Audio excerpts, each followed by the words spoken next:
Oh, in terms of like your like any algorithm updates, so like we do news on algorithm updates, but we don't actually really care about them or talk to our clients about them. I've yet to be massively negatively affected by them. I mean, you get the odd penalty recovery that people come to you with, but we rarely need to deal with any of that. That being said, it's fun to watch and speculate. The most recent one that I find fascinating, and it kind of relates back to the entity thing, because it was obviously powering trust and Google understanding who you are. The medic update, did you see anything from that at all? Like, did you familiar with it? Yeah, so again, it's interesting that you bring that up, because that's also from what we saw from clients that have been with us for a while who luckily were not affected by that update. And we do a lot of work in the financial vertical. We do a lot of work in the medical vertical.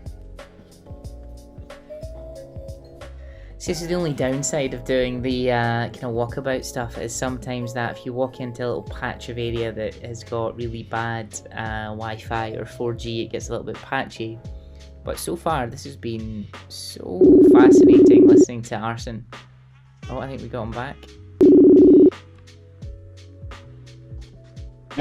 Hey, sorry, you were in the middle of saying, I'm going to ask you about the medic update again. So have you seen anything with your clients in particular? And what kind of things are you seeing with it? Let me walk down to where there's better reception. Cool.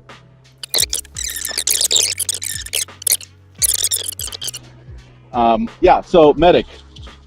So I don't know how much you caught before it turned off, but what we noticed between the clients who have been with us and the ones that weren't affected by it, and clients who came to us afterwards to help them recover, and when we compare the two, the differences that we were noticing, and again, this is correlation without causation, this is just what we observed, but what we were noticing is, again, this expertise, authority, and trust aspect of things, right? Like they didn't have same as markup. They didn't have connectors showing Google that, hey, I am this person, I have this knowledge, here's my LinkedIn, or here's my university site where I graduated with an MD and I'm a doctor and I'm providing this advice, right?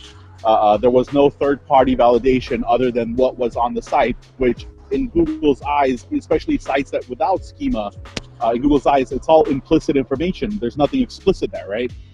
It's all text on page, and Google has to figure out what it's all about. Another thing that we noticed a lot, wonderful. Another thing that we noticed a lot was pages that were affected the most on these sites were pages that were not really matching intent of the queries that they lost rankings for. It's 19 hours. The rankings were being driven by secondary signals that weren't really like where we would expect them to be. They weren't in the title. They weren't in the H1. There was no markup again on the page, right? It was just like it was either being driven by anchor text from incoming links, right? That focus was being driven to that page that way, or from where there was no organization, there was no topical organization at all in these sites.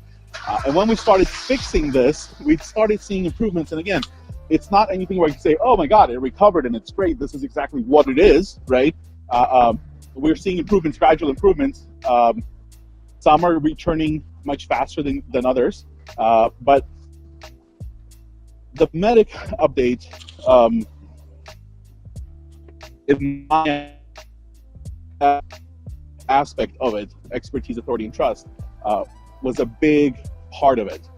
And I think they call it medic because it affected majority of medical sites, right? But we also saw a lot of our food blogger clients. We worked with a lot of food bloggers and recipe bloggers. We saw them being affected by this update greatly. We had another client who is a what's the best way? They're nutritionists that sell. They don't sell the actual food, but they sell you diet plans. It's a subscription service. took a big hit. Because a lot of the content on their site was just like how to control diabetes through diet, right? But That's the money or your life stuff, right? Say that again. That's the your money or your life terms. I think Marie Haynes talks about that quite a bit. Yeah. Exactly. So when we look at it, and the content is great. I mean, these guys really know what they're talking about, right? The content is great. And when we start looking at other sites in the niche, in the vertical, and sites that are ranking, the content, it's unique, but it's covering the same topics in a very similar way, and they weren't affected. So if you look at that, and again, it's just like looking at who was affected and who was not affected from a forensic standpoint, right? And if you start looking at the ones that were affected and comparing them to the ones that weren't, you start seeing, oh, well, these guys are heavily promoting their social. There's a lot of third-party content around their name and their brand, right? From bigger, trusted sites. And again, if you look, another thing that we were doing, sorry, kind of jumping on a different vector. Another thing that we were doing, one of our SEOs, in-house SEOs, started looking at, hey, is the site that's citing the third-party website that's mentioning our client's competitor who didn't get affected, does that site have a Wikipedia entry about it, right?